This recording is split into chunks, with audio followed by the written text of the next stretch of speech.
From Chicago streets to the courts beat, Sal, Scott, Dan on the podcast seat. Bulls breaking news, talking stats and views. Every player, every play, we never lose. Horns over hoops, we're the Bulls troop. From game analysis to fan scoop. What is good, Horniac Nation and Bulls fans worldwide? And welcome to a little show we like to call the Horns Over Hoops podcast, featuring your hosts, Sal-Bass, Scott Berman, and Dan Gracey. Gentlemen, welcome to our 60th episode. And based on the script that I didn't write, we're going to have a great episode filled with a lot of debating. So you guys are definitely going to want to stick around and listen to this one, because you may see the first ever argument and debate on the Horns Over Hoops podcast. So if you're ready to jump into it, I am as well.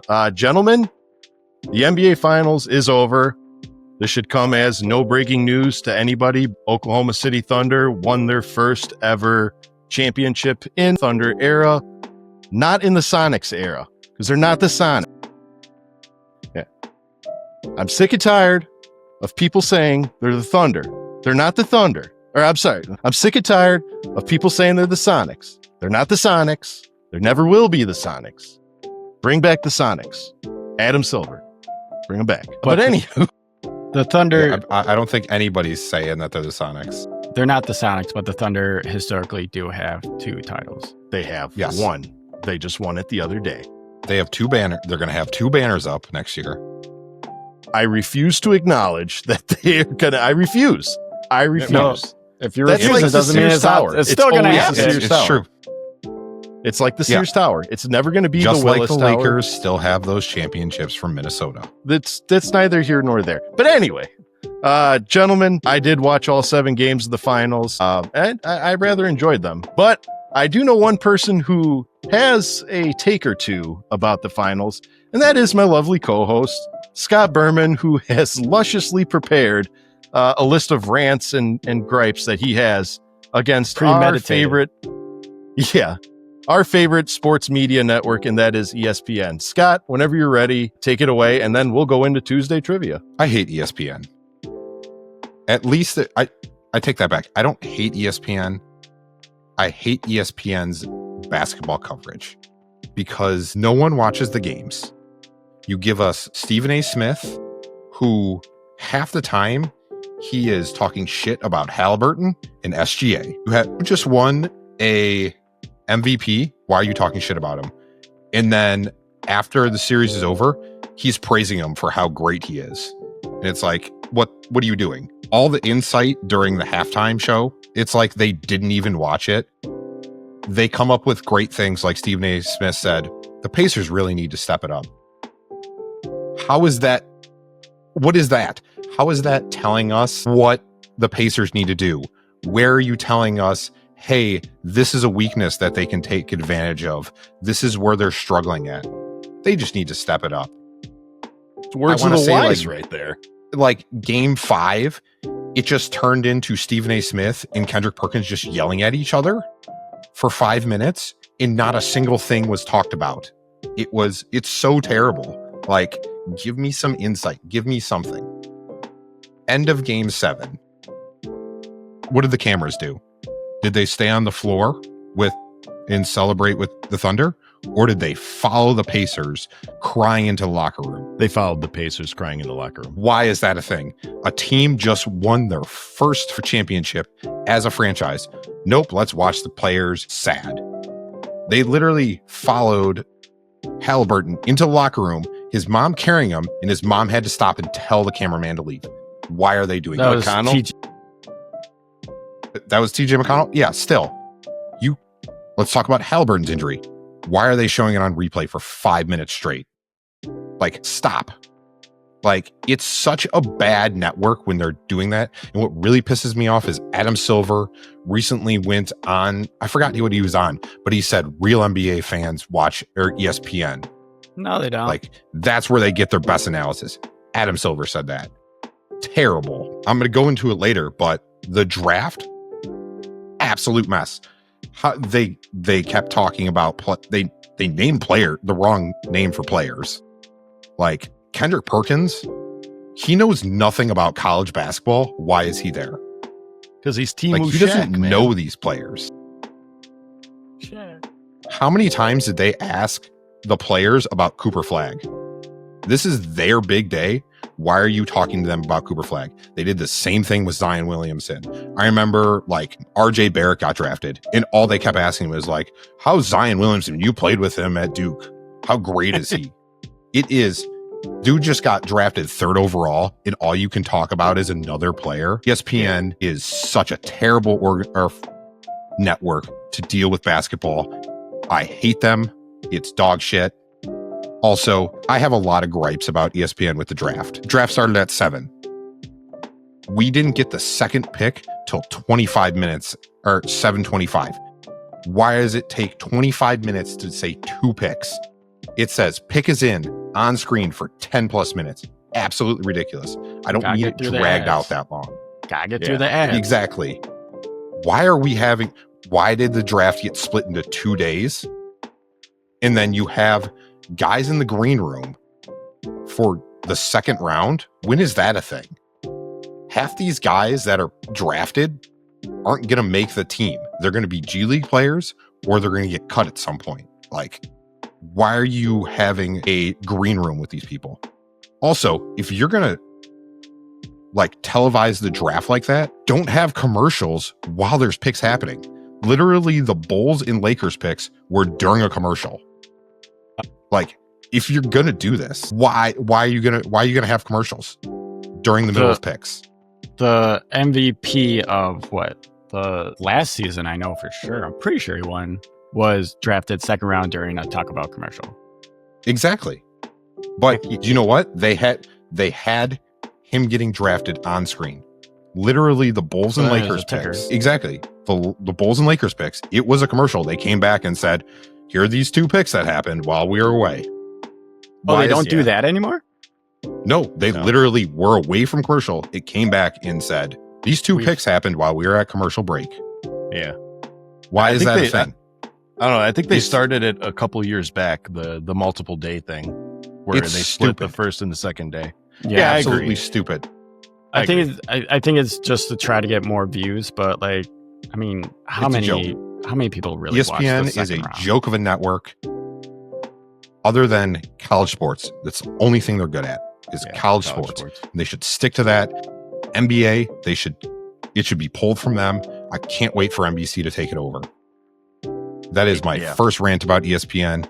I will rant about them later because ESPN radio is a whole nother thing that I'm going to rant about later because goddamn, that shit is terrible.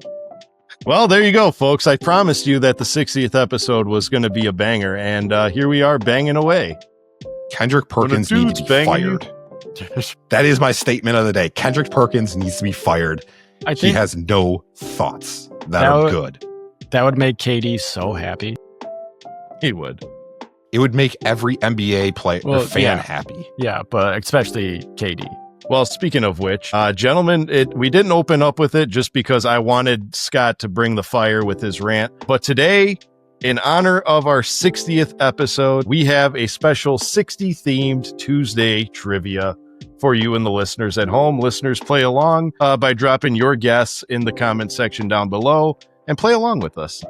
But gentlemen, today's Tuesday trivia is, in honor of the number 60, can either of you strapping young men name for me the last NBA player to wear number 60? Can I get a hint with a team? Yeah. I'll give you a hint with a team. Boston. Was it recent? It was within the last 10 years. I've never seen. I don't know.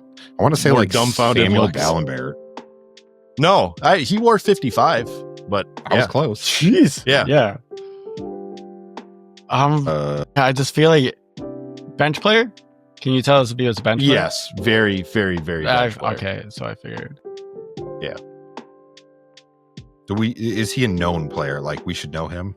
Absolutely not. I had to Google this guy to make sure he was an actual person. So Kendrick Perkins. Yeah. Well, yeah. This is going to be the hate on Wish I Kendrick didn't Perkins know him. episode. I have no idea. Do you guys give up? Yeah, Andrew I can't. Godluck. No, although I did forget about Andrew Godluck. But gentlemen, the last NBA player It's been worn a total of 3 times. The most recent coming in 2017 to 2018 season, when a gentleman by the name of Jonathan Gibson wore number 60 for the Boston Celtics. And before that, that number hadn't been worn except for the 1949 season, when a gentleman called Wilt Clark proudly sported the number 60 jersey while he played for the Indianapolis Jets. And then accordingly, a gentleman by the name of Dick Ware also wore it in the 49 season for the Indianapolis Jets. So I'm wondering if he just got traded mid-season and he's like, here, take my jersey. So there you go. I wasn't expecting anybody to get that one. That was like insanity mode of Tuesday trivia. But nonetheless, gentlemen, our 60th episode will be spent talking about the hot topic right now. That is the NBA draft. I know Scott's ready to talk about it. And I know I got a few concerns myself, as I'm sure Dan Gracey does. So without further ado, let's jump right into it. Gentlemen, as Scott alluded to a few moments ago, the NBA draft took place a few days prior with no shocker, Cooper Flagg going number 1 to the Dallas Mavericks, which is why I add on to Scott's point. I don't know why it took 20 minutes to cover a player that everybody knew was going number 1. So I'll agree with him on that. But fast forwarding 12 players down to our hometown Chicago Bulls, selecting in the first round, 12th overall, a French gentleman by the name of Noa Essengue, forward from France. And then later on in the second round, we elected to trade our number 45 pick for cash consideration to the Lakers, as well as their 55th pick, and selecting a gentleman by the name of Lachlan Olbrich at 55th overall. Gentlemen, we're going to do this a little differently today. I'm going to give each of you your own FaceTime, because I'm a big Apple fan. So I'm going to give you a few minutes of uninterrupted. Tell me what you think of our Noa Essengue. And then afterwards, we'll put the gloves on and duke it out and see who has the best points. Whoever wants to go first, jump right in and tell me, what are your thoughts on Bulls' newest addition, number 24, Noa Essengue? So I like the pick. I like the pick a lot. I like the fact that he's been playing since professionally he's been playing since he was 14. I think that the Bulls I don't know if they're committed to this rebuild, but I do know that they're looking for impact now players. And SK, he could go either way. Like, this could be a project, or he could impact like immediately. It's truly up to the Bulls. And I do think this is going to be my wild statement of the day. If the Bulls go 100% in on him, bring his family over, and not coddle him, but just make him feel comfortable here in the States, here in Chicago, then, and if SK puts in the work, which I do think he will, at like God level potential, he could legitly be like the next Giannis. We might have a baby freak on this team. I truly do believe that. It's wild, I know, but it's where I stand. I think best case scenario, he might turn into like a Siakam type player, because he's long, he's athletic, he's solid on defense. Like, he'll put the clamps down on anyone. I think it's smart that the Bulls have this big pass first point guard, and then they're gonna have 2 wings in Mataz and Essengue, just running the floor, because that is their game. The Bulls want to play a similar style to the Indiana Pacers, and the East is, I don't want to say the East is wide open, but it's more open now than it has ever been. So yeah, I mean, if the Bulls make the right moves this offseason, I don't think we're going to be like in the finals or anything like that, but I don't see why we couldn't make the playoffs possibly this year. But yeah, this is about the pick. I really like the pick. If everything goes right down the road, Giannis level of like superstar. If not Giannis, then possibly Siakam. I see nothing but upside from this kid. I saw today that he did a exhibition game with the Blazers before the Bulls drafted him. He played against like Blazers players that were currently on the Blazers, and he dropped 20 or 22 points and got 8 rebounds. So this kid can play with full-grown men. Like he's been doing it since he was 14. Like, I'm all in on this pick. I think AK in the front office actually did a good job this time around and got us a sleeper stud. Okay. That's all I have to say about that. All right. That was wonderful. Well put. I'm glad you mentioned the Giannis comparison, because that's a big caveat to what I'm about to say. But Scotty B, what's your thoughts on Mr. Noa Essengue? No, I want you to go. I want to hear what you're saying. Yeah, but you want me to go first? Yeah, I want you to go. I also want Sal to go. I would like to hear. This is excellent. So, gentlemen, here's the thing. And for the people listening here, I don't want you to misconstrue my lack of enthusiasm for this draft pick for a lack of faith in this pick. Obviously, I want this gentleman to come into Chicago and have just as big of an impact, if not a bigger impact, that Matas had when he came to the Bulls. Okay, we'll address that later because I know Scott's got something to say about that. But for me, why it disappointed me to pick him and why it disappointed me and what the media is doing to him is simply this. The Bulls drafted essentially the same player that they drafted last year, and the same player that they refused to admit was an absolute failure in Patrick Williams. And later on, they drafted in the second round another 6'9" forward. So the Bulls have essentially now moved their obsession from guards to 6'9" power forwards. Okay. But that's not the part that pisses me off. What pisses me off is this. Okay. And Chicago fans, I'm talking directly to you when I say this.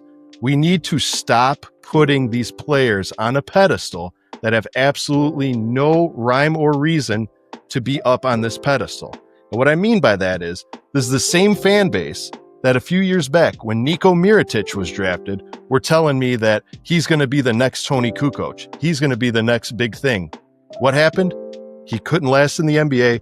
He's back in the Euros. Okay. Doug McDermott. He's going to be the next Kyle Korver. He's going to be the next Kyle Korver. What happened? He had a subpar to average NBA season at best and a minimal impact on the Bulls roster. Okay. Denzel Valentine, which you two gentlemen were both very high on, who was supposed to be the next Steph Curry. I was not high on Denzel Valentine. You guys were okay with the pick, but I was fine with the pick, yes.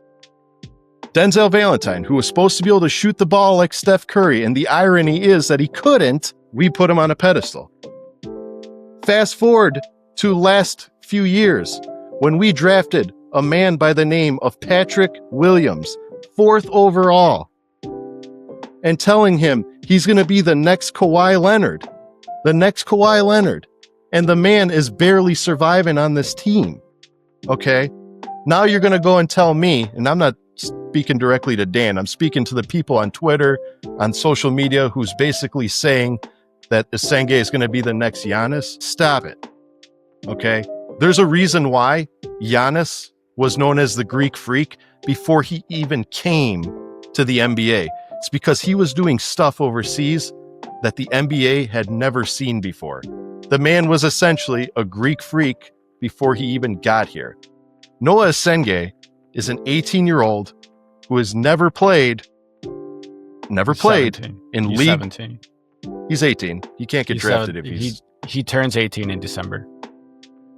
No, he's 18 now. He's 18. 18 this year. Yes, he is 18. Well, again, blame ESPN for that. Yeah, ESPN's dumb. He is an 18-year-old kid who's never played in league basketball. His only competition has come in FIBA, professionally in FIBA, okay? And on a team that he averaged less than 10 points a game on. Now, I'm not saying that this kid cannot come to Chicago and have a lucrative and healthy and incredible, impactful career. But to put the man up there with the likes of some of the elite superstars of this league is not only sickening to the people consuming this content and giving them false hope, but we also reciprocate that back onto the players because we put them in another echelon of expectations that they cannot achieve. You're going to tell a kid who was drafted 12th overall he's going to be the next Giannis and fill his head with all this malarkey. at the age of 18, when you're still developing both as a human being and as an NBA player, that this is what you're going to be. Now, I can understand it's a confidence booster. Everyone likes to be told that their ceiling is this.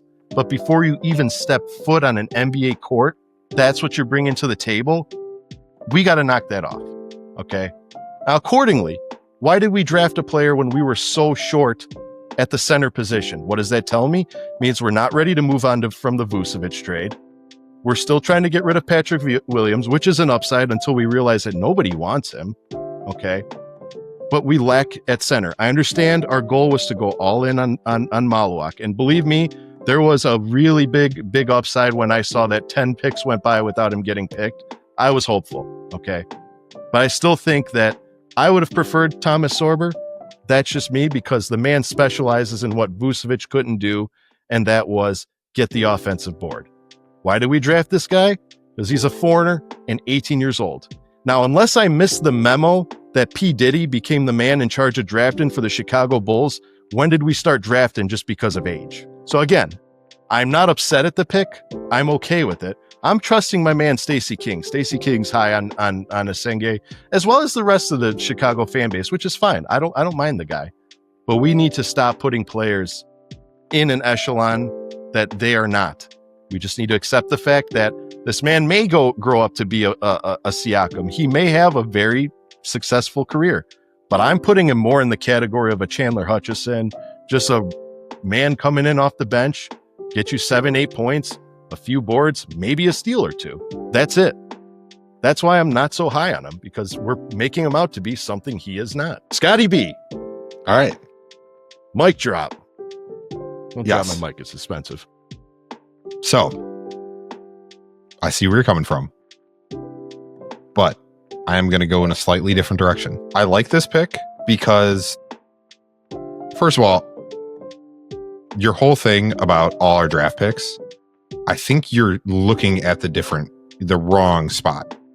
What that tells me is our player development has been dog shit for years, and we are not putting the support around our draft picks. Like, I'm looking at our draft picks, the ones that put in the work. Ayo Dosunmu, he put in the work, and guess what? He has turned out to be a great player. Modest is putting in the work, but Modest was also projected to be a number 1 pick overall before the G League Ignite bullshit. So we knew Modest had the potential, and guess what? He put in the work because he stayed with Ayo. He worked with them. Those other guys, dog shit player development. Like Patrick Williams, I don't think he wasn't putting in the work. I don't think he was putting in the work like Ayo was. And because he was the number 4 pick, so he was inflated.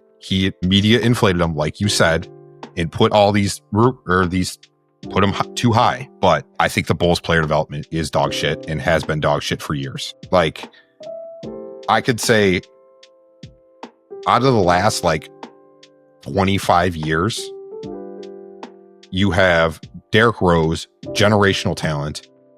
He's doing the work. He's doing the work himself. I don't say any player development. Jimmy Butler and Taj Gibson and Ayo Dosunmu. Can you name another player that has panned out for us? A draft pick. Yeah, but again, that was 25 years ago. Right. But for us or just in general? Since Derrick Rose has been drafted, I name for us or in general? For the Bulls. I mean, the only ones that come to mind are like Markkanen. What about but Kobe? again, Kobe. Yeah, Kobe put in the work because he got benched. Yeah. Okay. I see what you're saying. I see what you're mean saying. Yeah, I think it's just our player development is terrible, and it's just it doesn't help. But back to Noah. I like the pick. I'm not going to compare him to anybody. I'm not going to give him a ceiling for anything. I'm going to tell you what I saw. If you watch his highlights, I see he plays like how Giannis plays, where he is constantly cutting to the basket. And his big thing is he's really good at pick and rolls. He's a good post player, and he dunks on everybody. And I see that with Giannis. That's the comparison I see. I'm not going to say he's going to be Giannis, Right. because Giannis is a ridiculous player. I'm never going to put someone that high. That's ridiculous. Comparisons are stupid either way. Like, every player is different. You will never be the next that player. Like, I've never seen a comparison work out. Like, I couldn't name a single one because every player is different. But yes, Dan. Yeah, so comparisons, dumb. I think terrible. Like, player comparisons, stupid. The thing that pisses me off about player comparisons, foreign players are always a different foreign player. They're never someone. It's like you'll never look at like Modest and say he's Lamar Odom. That you'll never get that. It'll be, well, he's the next Tony Kukoc. Well, that's exactly. But player comparisons are stupid, and that's part of the reason. Is you'll never. It's just dumb. It's the worst thing ever. So I will never say someone's the next thing. But I like the pick. He attacks the basket a lot. That is the thing that Stacey King has been harping on all year. He was like, why are we taking so many threes? Just attack the lane, attack the lane. That's all he does is just drive. He doesn't shoot threes. He rarely shoots. That is his biggest issue, is he's not a good jump shooter, but he is really good down low. And my favorite thing about him is he loves doing the boozer fade. And we need that back. But we're talking about like the shoe shine fade or just the fade? Yeah, the turnaround. The turnaround fade. Turnaround fade. Yeah, it's a classic. Yeah, if he knocks that down, then he is really good court IQ. He knows where to be. He spaces the floor well. He's really good on the switch. He can guard 1 through 4. So if he switches on a smaller defender, he has the athleticism and reach to stay in front of these guys. I know that he's in a German league that's a lot worse than the NBA. He did well in the Euro Cup, which again is all of FIBA, and he is in the finals right now, but he is still able to stay in front of him. The thing that annoys me about like people just looking at stats and just general jump in like, oh, he barely got any playing time. Oh, he didn't score that many points. If you actually look into the league that he's playing in, he did score 10 points a game, but the leading scorer on his team scored 12 a game. So you telling me he scored 10? Cool. Guess what? He scored one less basket than the best scorer on his team. The leading scorer in the league scores 19 a game. So it's not like he's scoring 10 and then there's people scoring 30. He's a good player. He's a young player in a competitive league. Like Dan said, he's been playing professionally since he's 14. He's developing. I think it is a project, which I don't like that the Bulls picked a project, but also he was projected anywhere from 9 to 20. So it's not like we did a reach for him. I couldn't tell you a single player around where we were picking where I'm like, we missed on this generational player. We missed on this. We could have taken this guy and he would have been so much better. I'm just looking around that and it's like Derek Queen, he's an undersized center that doesn't have the athleticism. Like, he can score. Cool, but I want someone that can play defense. The Bulls don't have people that can play defense, and that's what he can do. I don't need him to score. We have Kobe to score. We have Vooch, who is going nowhere. Sorry. Mark Eversley and AK saw them go 15-5 and see that the Celtics, the Bucks, and the Pacers all have one of their best players out with an ACL tear or Achilles tear all year. So they think, oh, we can jump into the playoffs. So nothing is changing with this team. So they went for a player that can play defense and that can support Modest with covering the best players. That's what I saw. So I would have loved Malawak, and I think that was the main goal for them to get him. But when he was gone, I think this was a good second pick, and I have no problem with it. Yeah, agreed. Okay. But I think it's going to be a project. I don't think he's going to get very many minutes the beginning of the year. No. I do think he will be sent down to the G League at one point, but he will not stay there that long because I think he'll play really well. He's going to get the same treatment as Modest. I guarantee during halfway through the season, he's going to be getting solid minutes, and hopefully Dalen Terry is not getting any minutes. Patrick Williams is not getting minutes if he's not producing, and he is a good player coming off the bench. I don't know if it's going to work out with him, but do you know what? I'm going to be hopeful. Okay, so I just want to defend myself real quick about the player comparisons. So I compared him to Giannis because watching his highlights, I saw Giannis, like Giannis's game. Like exactly. He plays exactly like Giannis. Out of the three of us, I feel like it's fair to say that I have seen Giannis more than the two of you play. Right? Very true. Yeah. Right? So because you go to Bucks because I go to Bucks games. So when I saw his highlights, the very first player I thought of was Giannis. I'm not saying he is going to be exactly Giannis, like a carbon copy of him. I am just saying when I give out player comparisons, I'm saying it for people that are just like casuals, so they get a sense of what this player his play style is like. Yes. I'm not saying that he plays similar to like Giannis. He plays similar to Siakam. So I'm not saying that he's going to be like we're not getting like Giannis. We're getting like, and the whole Giannis comparison is like if everything, and I mean every little thing goes correctly. Will it happen? Realistically, probably not. Probably not. It's the Bulls. I mean, come on. But that's why like a step down from the Giannis realistically is probably more like a Siakam type of player. He's playing in the passing lanes. He's long. He's lengthy. He can run up and down the court like without. So that's the only reason why I give like player comparisons is because I see this player in this player. I'm not saying he's going to be this player. He plays similar to this player. And there's nothing wrong with that because here's the thing: like people need to understand when any like drafting media gives you a player comparison. I'm not talking about what social media makes a player to be compared to. When a drafting media puts out that this player is compared to this player, it's simply for draft comparison as far as what a team is selecting, like what type of player they can have. Like they usually have like his ceiling player is this, his basement is this. Like he'll either be this guy or he'll at least be this guy. So I mean, I forgot. We're talking more in the form of like when you go online and you see this guy, is he the next Giannis? Is he the next Jokic? Is he the next, whatever? No, he's himself. Andrew Wiggins. He's the next LeBron. Yes, exactly. Prime example. Look what happened to Andrew Wiggins. Still a phenomenal player, but fell 10 yards short of the impactful career that he was supposed to.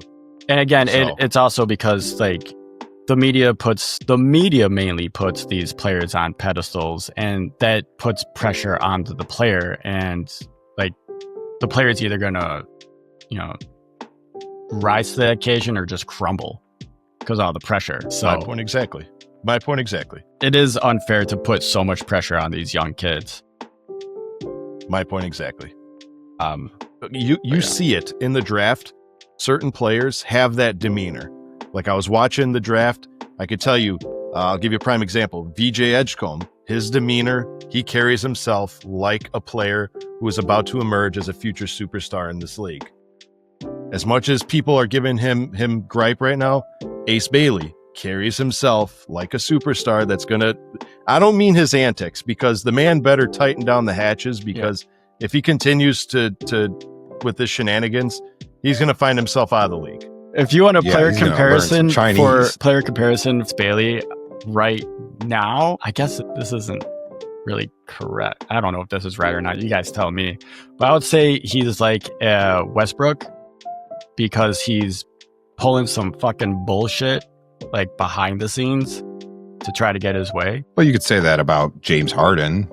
There you go. I guess Kevin Durant. Yeah, I guess. Yeah. Okay. James Harden got himself traded like 4 times. Jersey right now. He's Kobe Bryant? Kobe? The man who said, I'm not going to play for the Charlotte Hornets and demanded a trade at 17 years old and found himself on the LA Lakers? That's a fair statement. That's a fair rest statement. his soul. That's a fair statement. But that's what I'm trying to say. So there you go. There's his ceiling. His player comparison, Kobe Bryant, right there. So I want to talk about, Sal, you said that like the Bulls' new obsession is drafting these wing players. So their second round pick, the guy from Australia, Lachlan Olbrich? Yeah. He is going straight to the G League. Like he's not going to get any minutes. So like that whole thing, don't worry about him. But the reason why the Bulls drafted another wing in Esque is because that's just the way of the league right now. It's like when big men were in, everyone was drafting centers.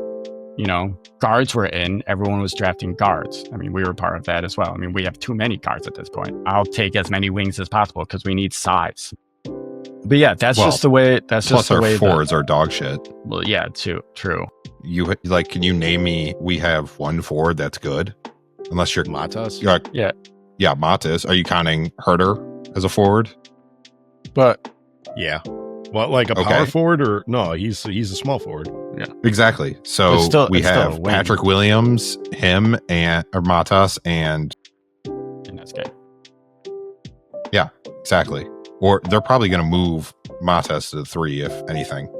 That's what I think as well. I do agree with both of you that when the season starts, he is going to get little to no playing minutes at all because that's just how Billy is. Io went through it. Mataz went through it. I mean, so yeah, I do think by All-Star break, you're going to see Ineske get more and more playing time. And I think that's smart by Billy, honestly, because he's new to the NBA. He's going to be, it's going to take adjustments, especially on the defensive end, because you have to learn NBA defense. You're no longer in like the zone or whatever. So it's a process to learn how the NBA is played, especially for these kids that are coming in from either EuroLeague or college. So I think it's very smart by Billy to ease the players into the rotation and make them work and prove themselves that, yes, they can handle this kind of responsibility. They can handle, I don't know, like 10, 15 minutes out there on the court. Yeah. So then I'll ask you my debate question here. Yeah. Did the Bulls draft at the angle of getting a future starter, or do you think they drafted at the angle of getting a future pivotal role player in the bench? I think I'll word it a little better. Do you see him as a future starter, or do you see his life being spent on the bench? Right. I think because both of you said it, this guy is a project, and I do think that as well, because he could go either way. He could be a star or he could be a bust. Only like time will tell. But I do think that they did draft him as a future starter. And that I can respect that. So now another question I have for you, drafting another wing, do you think that the writing is on the wall that they're going to give up on Kevin Huerter and potentially trade him this year? Because they played virtually the same position. So I think Huerter will be on the chopping block, but mainly, and God, I hope I'm right about this, because I think we all hope I'm right about this. I think that the main goal this offseason is no longer to find Vucha a home, but to find the former 4th overall pick a new home. Whoever will take Good luck him. with that one. Yeah. Good luck with that one. God, if you're out there, like help the Chicago Bulls this one time to just get rid of Patrick Williams, because they're going to need all the help in the world, because you just signed him to a $90 million contract. We've seen him consistently underperform. So if we've seen it, then we all know that scouts have seen it. NBA execs have seen it. You know, all of front offices in the league has seen it. So it's going to be tough to trade him. I just hope that there's a silly enough team to take that on. Yeah. And again, might be like Charlotte I heard, or someone. maybe. I don't know. Maybe. And at the very least, his salary could always be used to facilitate trades. I mean, when that contract reaches an expiring contract, that's going to be money. That should be gold. I mean, it just sucks again, that we signed him for so long and so much. That's the main thing. It's the Zach LaVine situation, only with a shittier player. it's a cheaper version of it. Correct. Yeah. Yeah. Well, there's the thing. And I said it last episode too, where I wish we were just better at managing our money. And I wish we were better at just realizing to cut our losses. Like, it's done. It failed. Okay. I have more respect for an organization that says the Patrick Williams experiment didn't go like we wanted it to. So you win some, you lose some, move on. Not try to squeeze every last drop from, you're squeezing water out of a rock at that point. So, but one thing I did want to touch on, because Scott hit it right on the head, and this is one of the things I wanted to mention, was we spent the last 2 seasons harping on, moving Vooch and having him be moved, but it's becoming more and more of a real reality that we may be seeing Vooch stick around quite possibly till the end of his career, because there's no takers. Either the Bulls' asking price is too high, or there's really not that much of a market for Vooch, which I can only believe the first, not the latter. But he's reaching this is the last year coming up here. Don't be surprised if you don't see him get an extension. I'm just saying. Like I said, we all heard it before because I said it. We have to admit, when it's said and done, this man will go down in the 70 years that we're under, almost 70 years that we've been a franchise, will go down as the 3rd best center who's ever put on a Bulls jersey. Well deserved too. Exactly. Yeah. Like, I love that. As much as people hate him, he's a 2010 guy. Like, He's a good player. I want the Bulls to move Vooch, but like looking around the league, like every single team seems like they have their center, So there isn't much of a market for Vooch because every team already has a solid center. Who's the Lakers center? The Lakers yeah, I did see that the Lakers are trying to get Brook Lopez from the Bucks, so we'll see how that goes. See that. Yeah. And yeah, that like the only way I can see Vooch being traded is if like some insane trade happens where the league gets flipped on its head and like some team is like desperate as shit for a center. They did it last year. Someone's going to be desperate for a center at the end of the year. Really? I think Golden State might still need it. They still need a center. I don't think they have one. The Lakers. Well, that depends on if they go absolutely need one. If they don't make anything in free agency, the Lakers need someone. But Vooch should be on a playoff team. He would do really well on a playoff team. But like Sal said, he's going to stay here because management saw how well they played at the end of the year. Well, plus the East has opened up a bit. Yep. With Haley. Haley's out for the year. Yeah. You have 3 of the top teams are missing a star. And plus, the Celtics are blowing it up. Yeah, Boston's rebuilding. I think Boston's going to be competitive still. I think they're going to be in the playoffs, but I don't think they're going to win a championship next season. No. Well, no, but don't sleep on Anthony Simons, man. That man. I'm not sleeping. You know what I mean? That's no, another team I meant in general. That needs a center too. Yeah, they need a center. The Celtics. Yeah, but like they lost Drew Holiday. They lost Porzingis. I mean, it's also about the money. Like, can they afford? You guys keep looking at this money, but the salary cap just keeps going up and up. Like even Patrick Williams' contract, it's not bad in like 2 years. Yeah, but right now, looking at the now, it's hindering us from achieving more about the now contributable players. Yeah, but it's fine. But what you're going to see, Sal brought it up earlier about them saying, well, we can't let him go. That was Zach LaVine all over again. Mm-hmm. We can't let him. The Kings wanted him. And we let him, he signed that offer sheet. We immediately brought him back. And then we were like, well, we have to give him a max because what else do we have? Well, yeah, I think you're going to see the same thing with Dalen Terry. I guarantee they give Dalen Terry another contract. I hope they don't. But I would assume who's going to get another contract, which I think he's earned. That I agree with. I don't think they're not going to be able to afford Kobe White. That's going to be the biggest issue. I think. Which is I wonder if that's the driving force of all the trades of the cast consideration. Yes, that's why they sold their pick. Don't sign Terry and save that money that you were going to give to Terry and give it to Kobe instead. You know, like I think just do that. If Noah turns out to be right now, he's a role player. Yeah, he will not. I don't think he becomes a starter anytime this year. Just because he can't score. But if he turns out to be a decent player, they will let him go. They will not bring Terry back. Because Terry's whole thing at the end of the year was he was good at defense. And if you can get Noah to replace him, why bring him back? Yeah, I'd be fine with that.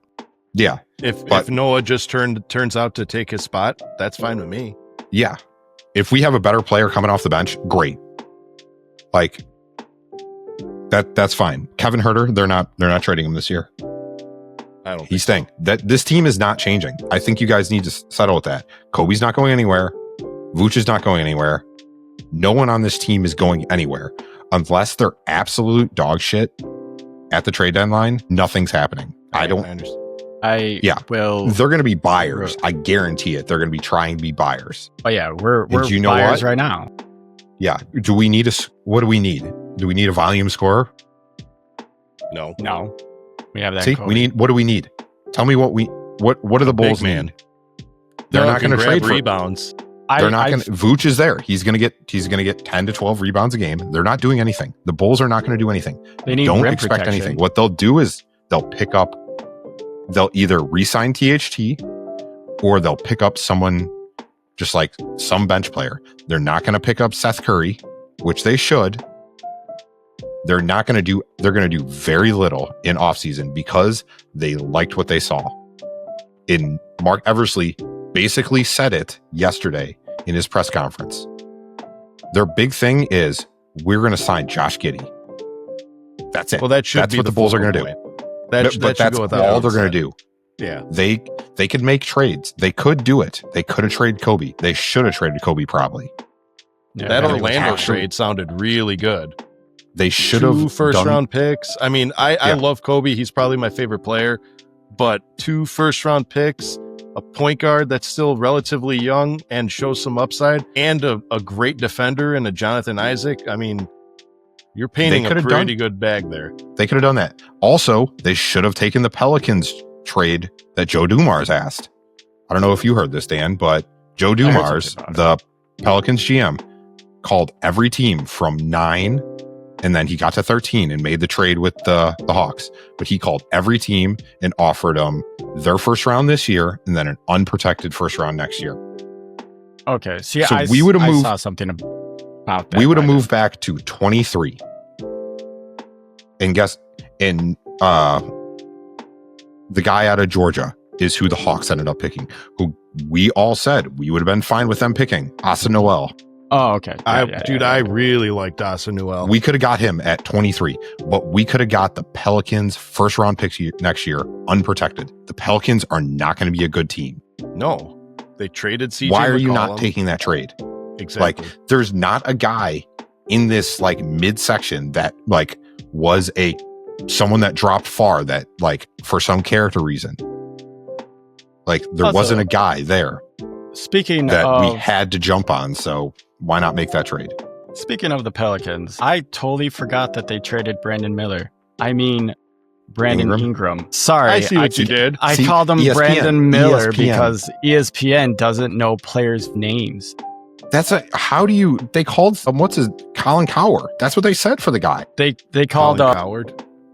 What's his name? They called some guy. They said on TV, you're looking at Cooper Flagg, and it was Dylan Harper. Dylan Harper. Yeah, the camera was on Dylan Harper, and they said you're looking at Cooper Flagg. Yeah, it's like, to Scott's point, it's like ESPN doesn't. None of these people are taking it serious. You want to know the fact that round 2 had better analysis than round one tells you something. Well, Scott, since You want me to go on my we more have some rant? time to kill before our next segment here, why don't we finish up with your rant of ESPN Radio? Okay. Well, first of all, the draft. This was a very enjoyable draft for me because it was on mute. I didn't hear a goddamn thing those idiots said. I literally muted it, and it was fantastic. So I literally did not listen to... Huh? No. I had it on my phone. There was no sound. And guess what? All I had to see was who got picked. I can look up scouting reports. I don't need to hear the bullshit that they were saying, and it was very enjoyable. That was a great draft for me, other than how long it took. But not having to listen to them, great. Like, after listening to the bullshit about how's Cooper Flagg doing? How's all... Like, not having to listen to Kendrick Perkins talk. But ESPN. I turned on ESPN Radio after the Bulls pick to get a local insight about it. I would have usually listened to 670 The Score because it's a better radio station. But the Cubs were on, so I had to go to ESPN Radio. What they did was immediately start talking about how bad the pick was. They went in exactly like, sorry to call you out, Sal. They looked at his stats and said, he scores 10 points a game. He's not good. They didn't do any scouting report. They didn't say about how has athleticism. They didn't talk about his defense. All they said was, he plays 20 minutes a game. He can't score. He scores 10 points a game. That's all they said. And then they immediately took callers. And the first caller, they said, we could have drafted Derek Queen, but instead we got this French guy that has no athleticism and can't play any defense. Well, and it's like, that's literally the two things that he has. That is why he jumped up the draft board so high. And they continued to take callers that would just bash the guy. And they kept laughing and talking about it. The fact that they didn't take the time to do any research on him and like pull up a scouting report and tell us about him is ridiculous. The fact that a guy that's going to be here for the next 5 years, you don't immediately try to hype him up and say, hey, this is something we're going about. This is our guy for the next couple of years. Here's the good things about him. This is what he can work on. Like, why are we not doing that? Instead, you're saying, this is a terrible pick. He can't score. Let's take callers and let them bash him. That went on for like 8 calls, and then they immediately switched to something else. And it's like... disgruntled fans that didn't get Malawak. That's all I can chalk it up as. Yeah. But it's like, why is that a thing? Why are we going to local radio? You're not giving insight about the guy. Immediately, you're saying he's a terrible player. He's garbage. This is stupid. This organization sucks. So they went to something else, and I turned it off because, like, why am I going to listen to this if you're not going to give me any insight about the guy? You're not going to give me any good reporting. Yeah, that's respectable. The next day, I was driving home. I wanted to listen to The Score. Again, the Cubs were on. It annoys me. The Cubs are always on, but I'm trying to listen. So I had to switch over to ESPN Radio. They started talking about the draft. This is the afternoon show, Wall and Sylvie. I used to like them. And the first thing they said was, the draft was on yesterday. I didn't watch it. I was at my kid's baseball game. I'm boycotting the team, so they suck. I don't really care what they do. What? Yeah. And then they kind of just said, like, he's not that good. I'm going to keep boycotting the team. I think, and then they did a poll where everybody texts in and was like, do you care about the Bulls?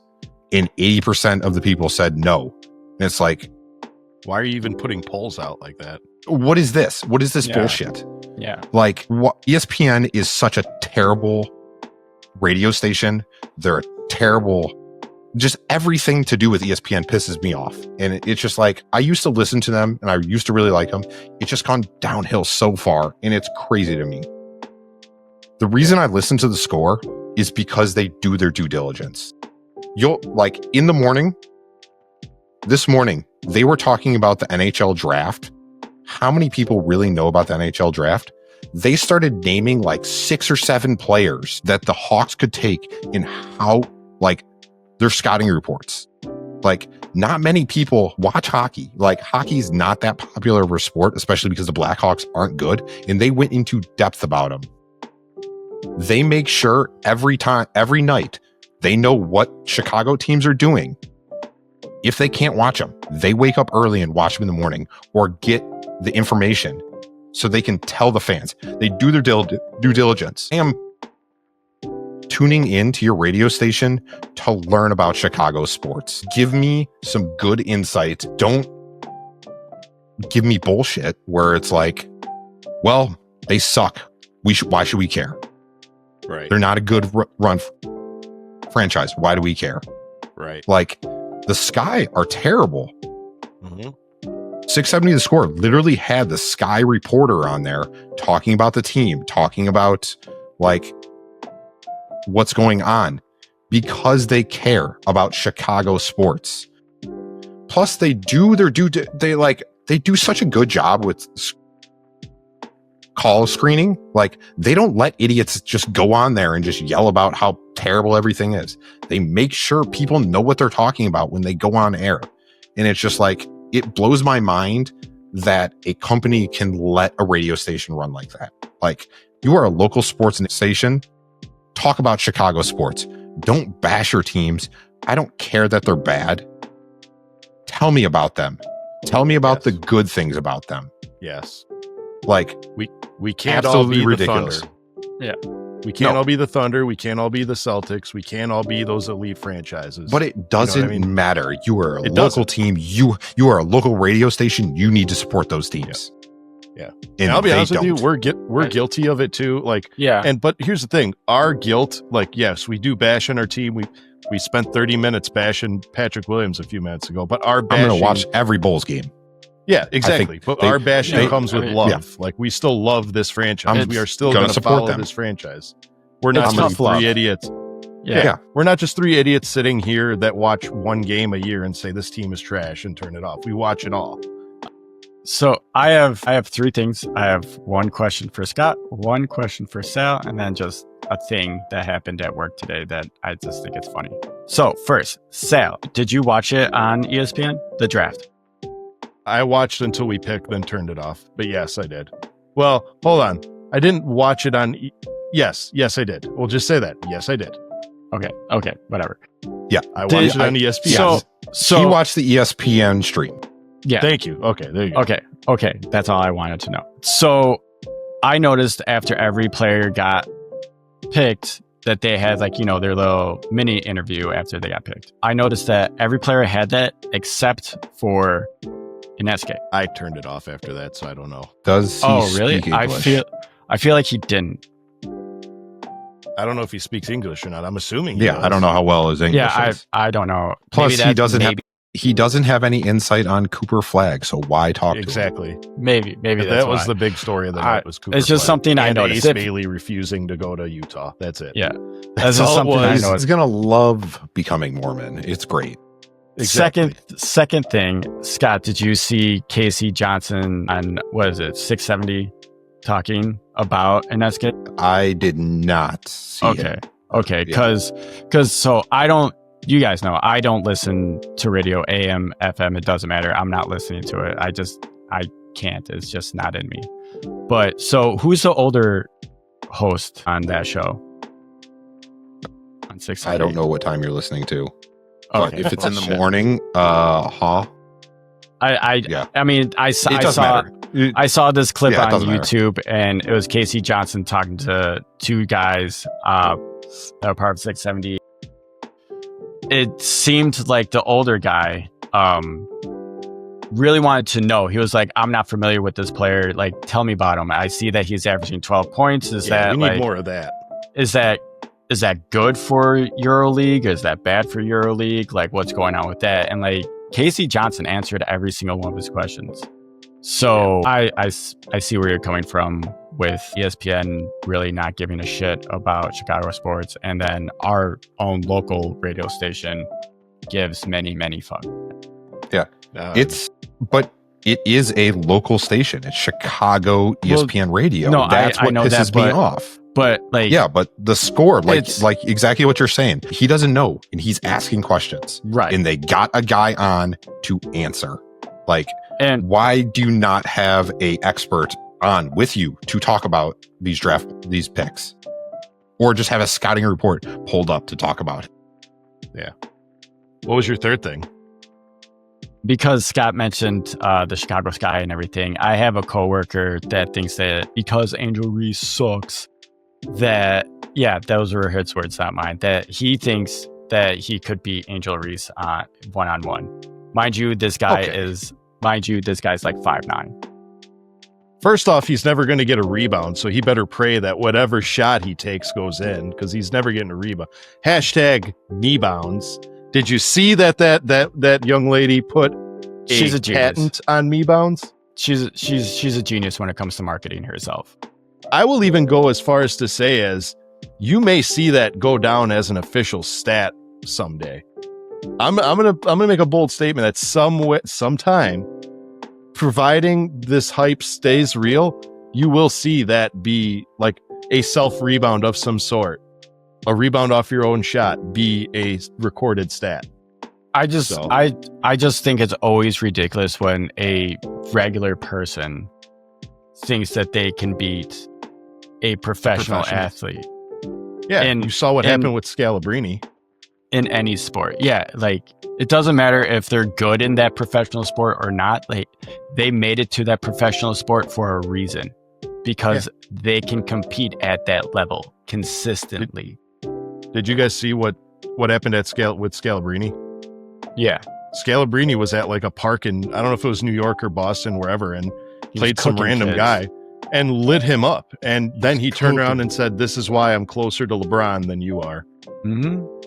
So Sorry. yeah, don't Sorry, ever say Michael. that you can. Don't ever say you can beat somebody one-on-one. Yes, but I will say, you're always going to get the argument, well, this high school team beat them, or this younger guys team beat the women. Yes and no. Like, yes, a college NBA or a college player could probably beat Angel Reese. Like, a lot of people say she's terrible. She can't score. She had 18 points last game. Like, she's not terrible.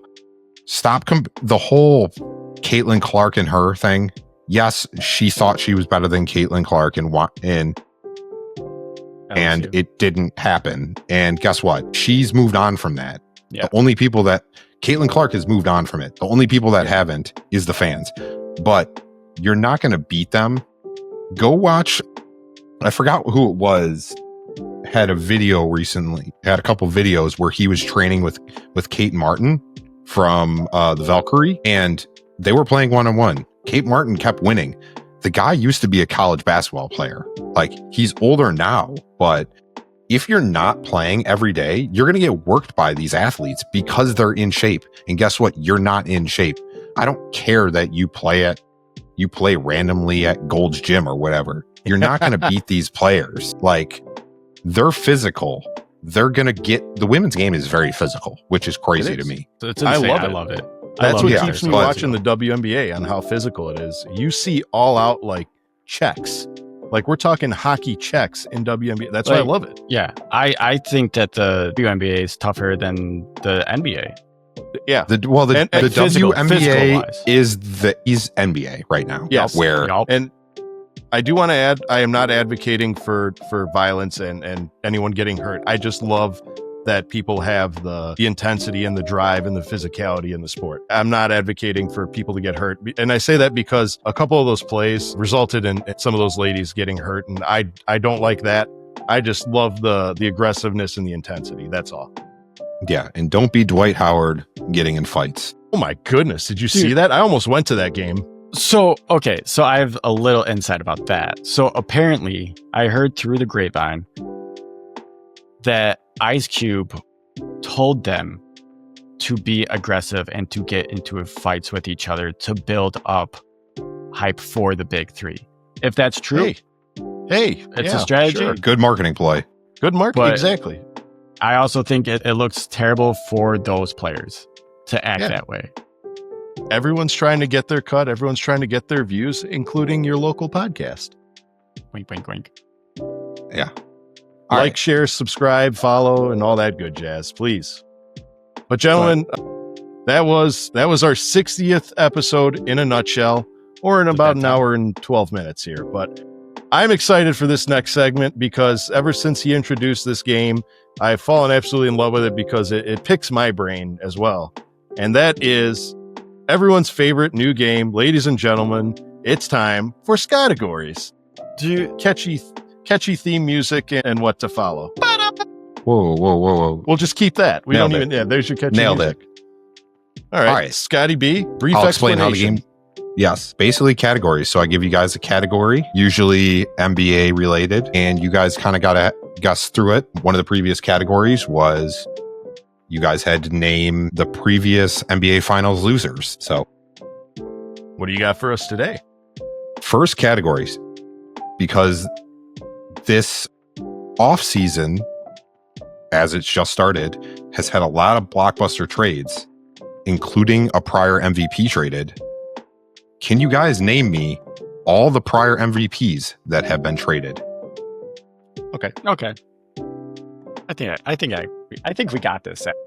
Sal, Thanks. since you won last week, would you like to go first or second? I'll go first to get it out of the way. See, real quick Okay. before you go, Sal, I feel like you love this game because you're undefeated. No, I just love talking. I love it because, like, here's the thing. I think you can get this time, Dave. You might get this one. I think I I have a like shot it this because time. at the beginning of the show, way back when we were doing the trivia, where I asked you guys, I never got to play Yeah, games. you never got so to the play, fact that I get to play now, it's like, oh, I love it. I get to play. You can make a thing about anything, even if I don't get it. I'll still love playing it. By the way, this is all NBA history. Okay, so we just go until somebody gets it wrong. Yes. I'll start it off with the most recent one that happened, Kevin Durant. He actually been traded twice since he's won the MVP. He got traded to the Nets and to the Rockets. Or he got traded from the Nets to the Suns, and then the Suns to the Rockets. All right. 2-year period between that. I know it's so terrible, but All right, Dan. Steve Nash. No. What? oh dang, Steve Nash was never traded. How he the signed fuck? with the Suns. He signed with the Suns. He was never traded. What about onto the Lakers? He Steve signed with Nash? the Lakers. Signed with the Lakers. Dan, how do you keep doing Wow. this? This is the second time you've been out the first round. Okay, for the win, I'm just gonna say. I want Dan to give another try. All right, yeah, go ahead. I'm Dan, sorry. give another try. Come on.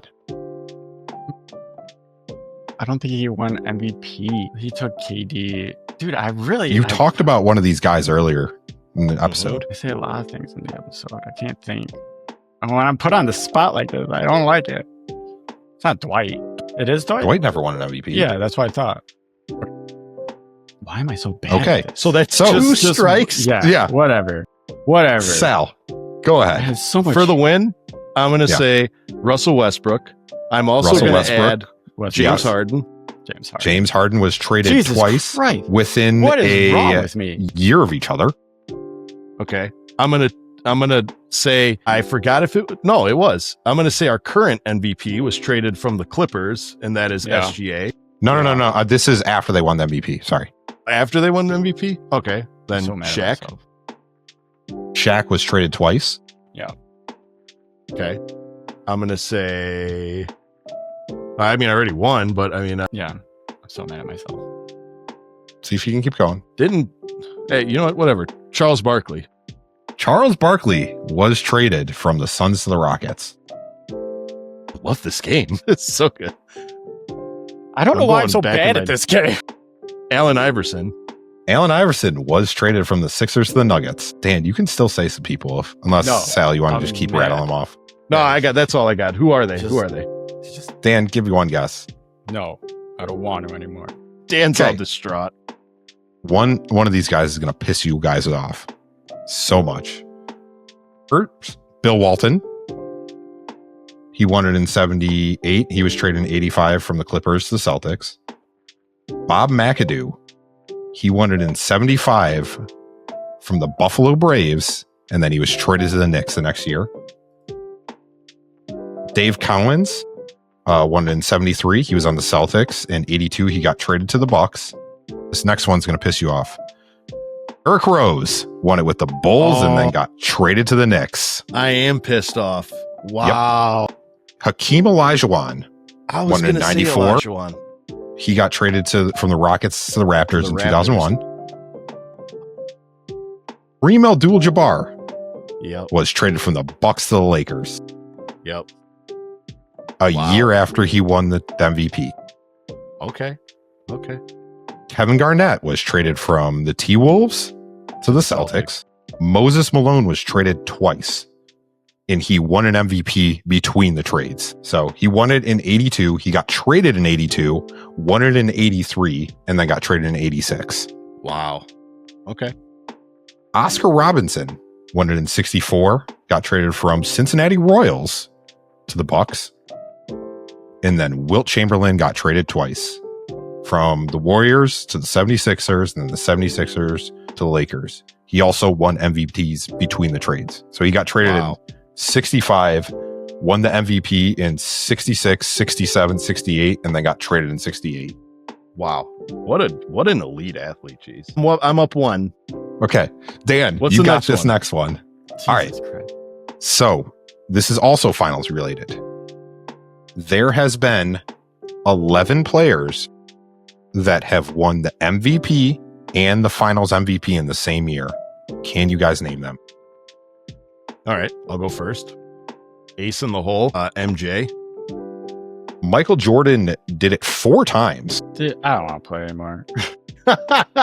Dan, it happened this year. Yeah, Yeah, Shay. it did. Very good. Hey, you nailed it. You made it past the first round. I wanted to say Steve Nash, but I don't think Steve Nash has ever won a champ. Wait. He's ringless. Yep. You might win this because I'm torn between 2 players. And Scott, I know you're going to grin after I say this, but I think one of them is our neighbors to the north. Kawhi? No, What's your not question? Kawhi. I'm torn between Jokic or Giannis. So I got to pick one. For MVP and finals MVP, correct? Yes, Yeah. they won it in both. Yeah. Yeah. I don't know if Kevin Durant won. Screw it. We'll let Dan. Dan's a little distraught there. Kevin Durant. Kevin Durant won. Kevin Durant did not. Yeah. Okay. I thought For the he did. steal. To steal the win, Dan. Oh no, because it was Iggy then. I'm gonna say Joker has won MVP and finals, hasn't he? He's won at finals The MVP. same year? I thought that was the He MVP. did the not. same year. He did not. Sorry, the Joel same year. Embiid won the MVP. Yeah. that year. I knew it. And now I'm back in. Okay. So I'm going to say Yep. LeBron James. Yeah. LeBron James did it twice. There you go. Okay. So I'm going to tell you, Can I these come are back? older players. Yes. Yeah, you guys are in. I'm going to give you guys a hint.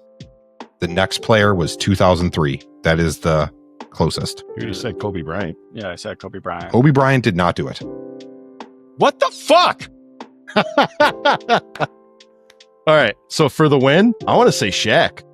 Shaq did it. 2000. Trying to think in 2003 was the last one. That was the closest to today. That was the Yeah, Spurs yeah. year. So that was probably Tim Mhm. Duncan. Tim Duncan. That is correct. Your other ones, Hakeem did it in 94. I was going to say Matt Magic did it in 87. Larry did it in 84 and 86. Moses Malone did it in 83. Kareem did it in 71. And Willis Reed did it in 70. If you guys are not watching the YouTube video and just Dan listening, is so upset. Dan just lowered the air out of his chair and just sunk. I can't believe you didn't. LeBron would have been my first guess. Like MJ and LeBron would have been my first guess. Well, Yeah. I'm sorry those were taken. No, LeBron wasn't taken immediately. My second guess got me out. I said, who did I say? Kevin Durant, the second one. So Yeah. I don't think. All right. Okay. And now my favorite one. My favorite one is always an off the wall one. No. Well, I have a third one if you guys want to play it, unless you Is guys it- want to go to the Is it draft Why don't we related? save it? the Why don't we random save one. it? Why don't we No, well, save it? it doesn't really work out other than this because it's finals related. The random one? No, not the Oh, random we one. can still do it. Oh, we can still do Okay. it. Don't worry about it. Well, I have a random one after this, but okay. The third one, if there would have been a tiebreaker, this one will piss Sal off. But there are 7 teams since 1957 that have relocated and won a championship after they relocated. For crying out loud, I'll go first and say the frickin' Thunder. The Thunder did it this year. They were the Supersonics. The Lakers, obviously. I swear to God. The Lakers. Yes, the Lakers. Yeah, They moved from Minnesota or Minneapolis in 1960 and then won a couple in the 80s and 90s. These are the 2000s, only teams that won championships. Yes. Okay. Okay. Sal? Relocated and won the championship. So After they relocated. Okay. Relocated as in stadiums or took on a new persona? They went to a different state. Okay. Got a little harder right there. This one's is a good one. This is a good one. This would have been a great tiebreak. Yeah, well, Trying to think of all the suck. teams from 1957, which are very many. Denver Nuggets? No, Okay. the Nuggets have not. Sal, Yeah. think back to when we made all those like ABA teams in 2K. But yeah. Remember? Man. Okay, Dan. I'm probably wrong because I've been wrong about everything. Again, there's only been like 15 teams that won a championship. Remember that. Spurs. No, incorrect. Okay. I thought that was going to be incorrect, but the Spurs were called something else before they were called the Spurs. That's why I put them there. I feel like I need to justify why I'm wrong. I would have done the same thing. Don't feel bad. All right. 15 teams. That relocated. Utah never won. Right. I'm thinking more teams that haven't won. Like I want to say the Kings because I know that they weren't always in Sacramento. No, I'm going to say the Kings because they were the St. Louis Royals. The Kings have never won a championship. Yeah, they've never won ever. All right. Okay, Dan. The 76? Shoot, no. Yeah. Not the 76. The 76ers were the Syracuse Nationals. Oh, Yep. that was a risky one. Dan won. Dan won. That was a tight butthole moment for me. Dan All right, won. you guys do you want the other ones? We'll I want the fun one. The fun one's always good. I'm always good at that one. Well, I'm going to go through the teams that you guys missed. The Pistons used to be the Fort Wayne Piston. Yeah, Fort Wayne. So Fort they were in Worth. Indiana India. before they moved to Michigan, Detroit, or wherever they were, Auburn Hills. Yeah. Golden State Warriors used to be the Philadelphia Warriors. I was I going to knew say the that. Warriors too. Dadgummit. The Houston Rockets used to be the San Diego Rockets. Okay. And then the Washington Wizards used to be the Baltimore Bullets. Baltimore That's- Bullets. Yep. Okay. Correct. I forgot And that they won it when have they it- became the Bullets, Washington Bullets. I forgot So, that they have a ring. Dan, congratulations. I'm proud of you. Yay! Go me. All right. Now the random one. I like this one because Scott takes a random topic from Ranker and Dan and I tries to fill in 1 through 10. So Scott, without further ado, what's your random one? This week, I did top 10 Pop-Tart flavors. Pop-Tart. Okay. So Dan, you are the lucky winner of the previous round. Do you elect to go first or second? I do. S'mores. Wait, you just said, S'more? No, do you he's going elect to first. go first or second? I do. S'mores. S'mores, number 2. Oh, okay. S'mores good. Good one. I'm going to say it's probably up there. Cookies and cream. Number 5. Cinnamon. Or apple cinnamon. I don't know what it's actually called. Brown sugar cinnamon. Brown Yeah, sugar that cinnamon, yeah. Number 1. Really? That is a good one. It is the best one. It is it's good. the best I mean, Very good. Not in my It's good. book. In Good. my book, that was a it's good one, s'mores. Dan. That was a good one. Chocolate chip. chocolate chip cookie dough is on here. So I'm going to count that. Yeah. Okay. Yeah, as you should. That is 7. I'm gonna wild berry. Wildberry's Wildberry. 8. Strawberry frosted. 3. Yeah. Strawberry frosted. Okay. I might fuck this whole thing up right here. Unfrosted. Which flavor? No, that's not on there. What Okay, kind of I didn't animal think are so. you? This isn't a Yeah. toaster No, strudel. I know. Okay, sorry. Who eats I know. unfrosted? I know. I just think it's I don't crazy even that know- they. Can you get that? I've never seen that. it's a thing. I mean, it's a thing. the amount of frosting that they give you nowadays, it might as well be unfrosted. I'm pretty sure it's a thing. Yeah. It used to be a big I thing. didn't think it was on the list. I just was very curious to see if it was or All not. right. What's that Animals. like double chocolate one? I think that's Chocolate fudge or whatever it is? Yeah, chocolate fudge. Number 9. Yeah. Okay. Okay. Running out of flavors that I actually care about. Ice cream sundae. Ooh. No, but hot fudge is on here, so I'm going to Hot count fudge? that. Okay. Okay. That I is might have 6. gotten the name wrong. Which one do we have left? 4 and 10. Really? We almost knocked them all out. Okay. You're not telling me unfrosted is on there? That's insane. No. I'm going to say blueberry cream. Number 4. That's Yeah, one of my blueberry. favorites. That is a good one. I go brown sugar or blueberry. Yeah, Sal, did you say strawberry? I did. Strawberry was number 3. This is a breakfast flavor. I think I know. Can you go through I hope it is this. Can you go through what we've listed? Number brown sugar, s'mores, cinnamon, strawberry, Strawberry 3, cream. blueberries, Cream. blueberries 4, cookies and creams 5, hot fudge is 6, chocolate chip cookie dough 7, wild berries 8, and chocolate fudge is 9. Is number 10 Eggo waffle? Because it should be. I didn't know. No, Eggo waffle is not on this list. It's a good one. That's very good. I didn't even know they'd made that. Yeah, same. I didn't know that. I know they make it into an alcoholic drink and it looks gross. All right. Did not know that. Yeah. They sell it in like a little bottle. It's not good. That final flavor. You said it was breakfast related, right? I think I got my next one. Sal, take it away. I can't think of anything right now. Not French toast, but Is it just maple bar or something? like the cereal one. No. No, cinnamon toast crunch. Cinnamon roll. Cinnamon roll. Dadgummit. Yeah. All right. That was good. We got through that one. Yeah, you quick, guys did pretty good. I don't know if it's like something we should be happy or sad that 40-year-old men still eat Pop-Tarts. I don't know. Well, I don't eat Pop-Tarts anymore, but You just said I know your which ones are go-to is good. Cinnamon. Go get a Pop-Tart, dadgummit. I'm gonna go get a Pop-Tart. No. Best thing you could do is get the Pop-Tart bites. They're the little ones. Ooh, But yeah. yeah, I've had those recently. Those are Yeah. good. Yeah. Which Yeah. I will give you like a life hack when it comes to Pop-Tarts. I used to do it all the time as a kid. Chocolate chip one, heat it up because I'm not an animal. Dunk it in milk. Okay. You'll thank me later. I don't have any milk in my house, and I don't think I'll ever get it. Yeah, Scott doesn't Almond drink milk. Scott doesn't drink milk. Yeah. Almond milk, takes all Sometimes kinds. I'll have it. The only time I get it is if I'm using it in a recipe. I don't know, dude. Any milk, dude. I don't care. No. That was, well, ladies and gentlemen, that was Skategories. If you would like to see your Skategory featured in the episode, drop us a DM in the comment section down below, which are two completely opposite things. So go ahead and DM us or drop us a comment in the section down below and have your Skategory featured on the segment, and we'll give you a special shout out. But gentlemen, episode number 60 is coming to a sad close. I like this one. This was a good one. It got heated. In fact, it's hot. I had to turn the fan on.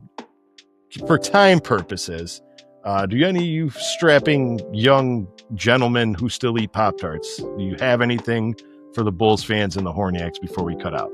So you're just talking to me then? And okay, I see what you did there. Yeah, because Scott doesn't eat Pop-Tarts. No, I'll get better at this game. You Damn. won. Like, No, I'm upset with myself about the MVP shit. Like, come on, man. I'm better than that. I know. which I'm better one? The than prior traded or the one in MVP the same one. season? The The- prior the traded one, that. The prior, like the prior Derrick trade Rose one. I know. I can't believe you guys did not get that.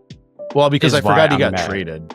I didn't forget that. Yeah, I'd you like cried. to forget. You cried. I did cry. I'm about to cry again. I'll get better. I like to push down repressed memories, but Yeah, Scotty Shaq. B. I don't know how you guys missed that one. I said Or Shaq. Dan, you missed that. No, well, after Dan was done, oh yeah, Yeah, he kept getting traded. He You kept did. getting traded like every other year once he was old. I know. I keep getting brain James farts saying Harden? these things. Every year he was getting traded. Yeah, said I James know. Harden. This is why I'm so mad at it. Because I know these fucking answers. Sorry for cursing. Yeah, Scotty B, what do you got? I want to shout out Sal for making my bags team a logo that is sponsored by the Horns Over Hoops podcast. And for And- those of us listening, what is your team name and what does your logo depict? Our team name is With Holes Wide Open because Creed has always been hilarious and it's a great name, but it's palm trees and a cornhole with bags. It's great. It's great. It's a cool but jersey. me and my partner, Scott, got the same ones. They both say Scott on the back, so it's even funnier. So they both say the same thing. So in the cart, But we- did you just do +1, +2? Yes, and- absolutely. Yes. If you, the back, Ladies and gentlemen, Scott has turned Scott. around displaying Scott with Yeah. black Yes, lettering it's and great. orange outline. but us and then everybody else is in their 50s, like 40s or 50s couples. And then just me and Scott in our 30s and take this a little too seriously. So we thought we've been wearing matching our Hawaiian shirts like every week because it's hilarious. Or we'll just like match where we're like, we'll wear soccer jerseys one week, or we wore baseball jerseys one week. So we were like, we need to make this official and get jerseys. So I bought some jerseys from China and they look great. they do look Plus good. it's I fun. wish we can Plus we could put them they- up on our store. Plus it's sponsored by the Horns Over podcast. We wanted to make it exactly like a soccer jersey where they have the sponsor right in the middle. It looks great. It looks good. Yeah. Those are great. I love that jersey. I should have Yeah, jumped I on can't- and bought one. Oh yeah. But That's nice. it. Very nice. Also, stop listening to ESPN radio. Listen to 670 I knew that The was coming Score. back. I knew that was coming back. The score is just so much better. The fact agree. that like Dan just said, they ask questions, they actually care, they do their due diligence. I Plus, agree. they have Casey Johnson on all the time, and he I knows he will talk about everything. They bring Stacey King on there all the time too. Very nice. So Very nice. yeah, but also they're live on Twitch too. They stream everything on Twitch. If you Nice. and if you listen on Fridays, they actually play Categories, which I stole this from. Borrowed. Yeah. As for me, I just want to thank you to the Horniacs for 60 episodes and counting. We are closing in on 1,000 followers on YouTube. Thank you so much for Oh my God. helping us yes. grow. Thank you. I didn't know that. Thank you. But other than that, I have nothing. Just remember everybody, player comparisons are a deadly thing. They can be fun, but they could also be toxic. So just try to stay on the brighter side of suffering. I'll just say that. Also, don't look at draft grades. They are terrible. Bleacher Yeah. Report gave us a B+ this year. They also gave us a B+ for Patrick Williams. Draft grades are terrible. Yeah. It doesn't matter. Yeah. Since we're talking about how bad ESPN is, Bleacher Report is also dog shit. Just throwing that out there. I never really found them too credible. With all that being said, we thank each and every one of you. We hope you enjoyed our 60th episode. Here's to 60 plus, and a million more. I'll do this until I can't speak anymore or edit for that reason. But in any sense, we thank all you. Please check out all our content. We encourage our Bulls fans and our Horniacs to see red, go Bulls, and welcome to Chicago, Noa Essengue and Ulbrich. Good night, everybody.